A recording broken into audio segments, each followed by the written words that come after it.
दोस्तों, तो आज से हम हमारी जो ओवरसीज ट्रेनिंग है उसको स्टार्ट कर रहे हैं। देखिए, बिना किसी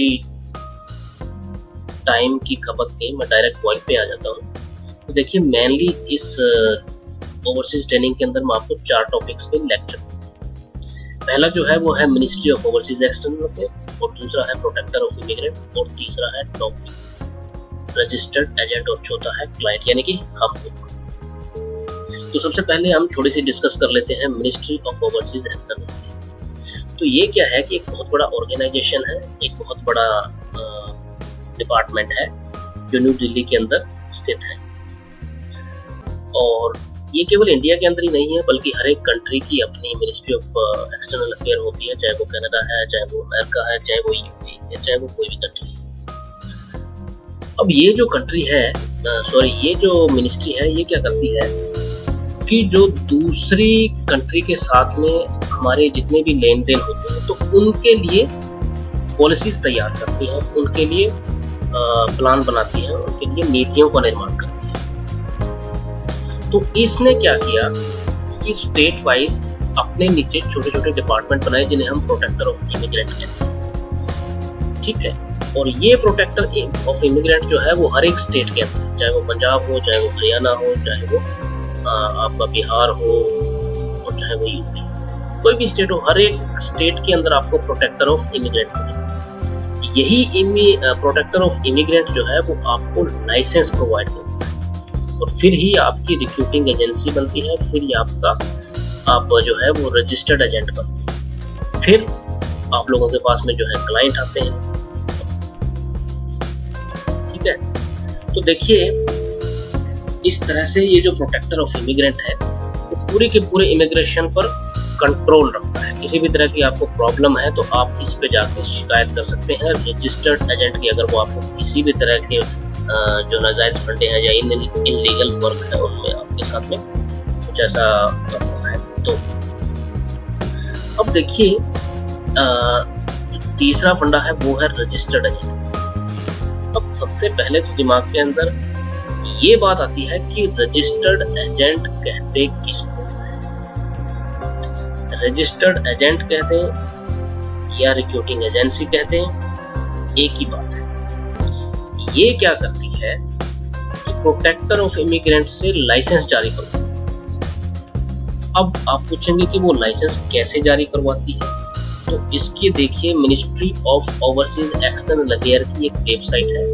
उस वेबसाइट के ऊपर कुछ डॉक्यूमेंट्स दिए हुए हैं, उनके फॉर्म्स दिए हुए हैं, उन फॉर्म को भरिए और उसकी हार्ड कॉपी जो है आपके स्टेट के पीओई दफ्तर के अंदर जमा करवा दीजिए। या फिर जो भी इनकी रिक्वायरमेंट होती है कि हमें पैन कार्ड चाहिए, इतने की जो गारंटी होनी चाहिए, वगैरह वगैरह जो भी है, तो वो सारी रिक्वायरमेंट पहले आप कलेक्ट कीजिए, और कलेक्ट करने के बाद में आप इसे ऑनलाइन भी जमा कर सकते हैं।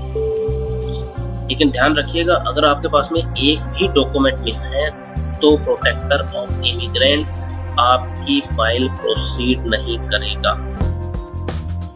और जैसे ही आप अपनी फाइल ऑनलाइन उनको प्रोसीड कर देते हैं और protector of immigrant ministry of external affair उसके अप्रूवल के लिए प्रोसीड कर देता है, तो जैसे ही आपके पास में इसका लाइसेंस आता है तो उसकी जो हार्ड कॉपी है और उसकी कुछ DSC इलेक्ट्रॉनिक की होती है, जिसकी वजह से आप अपने सिस्टम को ऑपरेट कर सकते हैं। ये काफ़ी लंबे चौड़े पंगे हैं, तो उसके बाद में आप अपना काम शुरू कर सकते हैं। फिर चौथी बात आ जाती है टॉपिक क्लाइंट की। तो इस क्लाइंट के अंदर क्या होता है कि क्लाइंट यानी कि हम लोग, पहली बात तो हम इस रजिस्टर्ड एजेंसी या रिक्रूटिंग एजेंसी के पास में पहुंच ही नहीं पाते। या तो हम किसी रिश्तेदार के पास में जाएंगे, या फिर किसी सब एजेंट के पास में जाएंगे, और या फिर किसी ऐसे बंदे के पास में जाएंगे जो घर के पास में पड़ोसी है कि यार हमारा ये काम करवाते हैं, हमें तो पता नहीं है कि ये कैसे होता है। तो वो क्या करेगा कि जहाँ 20,000 लगने हैं, ठीक है भाई आपका काम हो जाएगा, कम से कम 1 लाख रुपया लगेगा। अब देखिए, जब सही आदमी के पास आप नहीं पहुंचोगे तो जाहिर सी बात है कि मौका मारने वाले तो मौका मारेंगे। तो देखिए, सबसे पहले मेरा आपको यही इंस्ट्रक्शन है कि आप अगर फॉरेन कंट्री में जॉब के लिए जाना चाहते हैं तो आपको सबसे पहले रिक्रूटिंग एजेंसी देखनी होगी वी स्टेटस के साथ, यानी कि वैलिड स्टेटस के साथ। अब आपके दिमाग के अंदर ये आ रहा होगा कि हमें कैसे पता लगेगा कि हम रजिस्टर्ड जो रिक्रूटिंग एजेंसी हायर करने जा रहे हैं वो सही है या गलत है। ठीक है, तो देखिए इसके लिए आपको क्या करना होगा कि सिंपली किसी भी ब्राउज़र को ओपन कर लीजिए, चाहे वो फायरफॉक्स है, चाहे वो इंटरनेट एक्सप्लोरर है, चाहे वो गूगल क्रोम है, चाहे वो ऑपरा है। किसी भी ब्राउज़र के अंदर जाके छोटी सी सिंपल सी वेबसाइट है www.boeonline.gov.in। इस वेबसाइट पे जाके आप जितने भी एजेंट हैं या रिक्रूटिंग एजेंसी हैं उनको देख सकते हैं, लेकिन उसके लास्ट में आपको मिलेगा स्टेटस।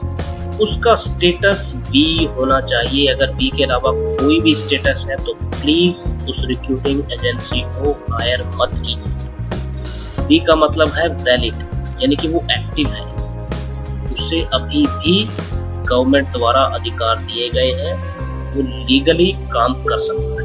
तो बाकी जो है वो ऐसे नहीं। तो आज के मेरे इस टॉपिक में इतना ही। बाकी की जो बातें हैं वो मैं आपको अपने नेक्स्ट ट्यूटोरियल में बताऊंगा। Thank you very much for watching this video, और मेरे इस चैनल को सब्सक्राइब करते रहिए, लाइक करते रहिए और शेयर करते रहिए, क्योंकि इसके प्रैक्टिकली जो ट्यूटोरियल है वो भी आप लोगों को मिलेंगे। कि फिलहाल मैं आपको एक सिंपल सा स्पीच दे रहा हूँ ताकि आप लोगों को पता लगे कि इसमें आखिर फंडा क्या है, ये पूरी की पूरी गेम बनती कैसे है, चलती कैसे है और इसको यूज कैसे किया जाता है। Thank you very much once again.